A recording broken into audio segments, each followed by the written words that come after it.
Welcome to KTV. మంచి స్నేహితులను ఎంచుకోవాలని పిల్లలకు తల్లిదండ్రులు చెబుతుంటారు. నిజానికి ఆ వయసులో ఎవరు మంచో ఎవరు కాదో అర్థం కాదు. పాఠశాల నుంచి కళాశాల స్థాయికి ఎదిగే క్రమంలో మంచి చెడుల పట్ల కొంత అవగాహన పెరుగుతుంది. మనకు తెలియకుండా మనమే మనలాగా ఆలోచించే వారికి దగ్గరగా, వ్యతిరేక భావజాలం ఉన్న వారికి దూరంగా జరగడం ప్రారంభిస్తాం. ఇద్దరు వ్యక్తుల మధ్య మైత్రికి రెండు పక్కల నుంచి సమ ప్రాధాన్యం లభిస్తేనే అది విడదీయరాని బంధమవుతుంది. అయితే ఈ రోజుల్లో ఇలాంటి గాఢమైన మైత్రి బంధాలు అరుదుగా మాత్రమే కనిపిస్తున్నాయి. మనకు పరిచయస్తులు ఎక్కువగానే ఉంటున్నారు, కానీ స్నేహితులే తక్కువగా ఉంటున్నారు.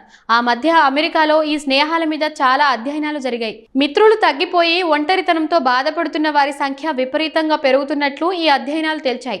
ఒంటరితనం వ్యక్తుల మానసిక, శారీరక ఆరోగ్యాల మీద, సామాజిక జీవితం మీద ఎన్నో దుష్ప్రభావాలు చూపుతుంది. అది తెలుసుకున్న స్టాన్ఫోర్డ్ యూనివర్సిటీ పరిశోధకులు ఆరోగ్యకరమైన స్నేహాలను ఎలా పెంచుకోవాలో చెబుతూ ఒక కోర్సును కూడా అందిస్తున్నారు. ఇది చాలదు, నిజమైన స్నేహాల అవసరం ఎంత ఉందో చెప్పడానికి. స్నేహానికి ఆరోగ్యకరమైన సంభాషణ పునాది వేస్తుంది. ఇందులో వినడం, మాట్లాడడం రెండింటికి సమ ప్రాధాన్యం ఉండాలి. సంభాషణను వాగ్వాదంగా మార్చకుండా చర్చగా మాత్రమే కొనసాగించగలగాలి. నేటి సమాజంలో భావోద్వేగాలను అదుపులో ఉంచుకోవడం క్లిష్టమైన సమస్యగా మారింది. సానుభూతితో కూడిన స్నేహం అందుకు దోహదపడుతుంది. ఒకప్పుడు కలం స్నేహాల్లో వ్యక్తుల మధ్య అమరికలు లేకుండా అభిప్రాయాలను పంచుకునేవారు.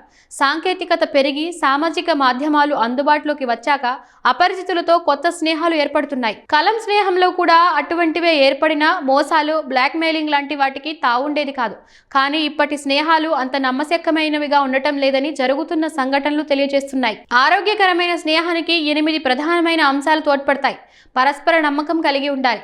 అవసరమైన సందర్భాల్లో ఇచ్చిపుచ్చుకునే ధోరణి ప్రదర్శించాలి.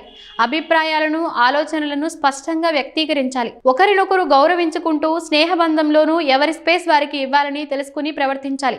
దయా సానుభూతి కలిగి ఉండాలి.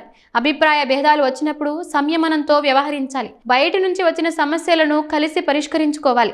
చివరిది అన్నింటికన్నా ముఖ్యమైనది, ఏ స్నేహమైనా హానికరంగా తయారైనప్పుడు దాన్ని వదులుకోవడానికి సిద్ధంగా ఉండాలి. శ్రీశ్రీ అన్నట్లు నిన్నుగా ప్రేమించడానికే కాదు, స్నేహించడానికి కూడా ఒకరు ఉండడం మహాద్భాగ్యమే.